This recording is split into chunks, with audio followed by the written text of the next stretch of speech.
উদয়পুর খিলপাড়ার নানুয়া দিঘির পাড়ের ৬০ থেকে ৭০ পরিবার গৃহবন্দী। প্রশাসনের দেখা মেলেনি বলে অভিযোগ এলাকাবাসীর। শিবিরে আসার মতো নৌকা নেই। ক্ষতিগ্রস্ত লোকজন বলছেন গত ২ দিন ধরে তারা জলবন্দী অবস্থায় আছেন।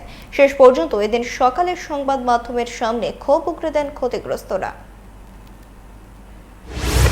আমরা শিবিরে আছি, কোনো ইতার নাই, ব্যবস্থা নাই, কোনো প্রশাসনের লোক নাই। আমরা ফকির বাড়ির সব মানুষ আটকে রয়েছে যে তারা যে আনমু একটা নৌকা প্লাস একটা বুট, কোনো ব্যবস্থা নাই।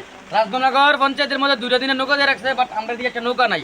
নৌকা খুঁজলে এদিকে আছে এদিকে আছে, তোমরা খুঁজো। আমরা ধান চাল যা আছে সব শেষ। গরু ছাগল যা আছে মূর্খ আশমুখের সাগর আনতে পারছি না। আপনারা যদি পারেন, আপনারা সাহায্যে আমরা উপকার হয় তো আমরা একটু করে দেন। কোন জায়গায় এটা? খিলপাড়া পঞ্চায়েতের 4 নম্বর ওয়ার্ড।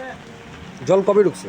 জল ঢুকছে আজকে মনে করেন 3-4 দিন, 2 দিনের মধ্যে অতিরিক্ত জল। আমরা ঘরের মধ্যে প্রায় কমর সমানের উপর জল হয়ে গেছে।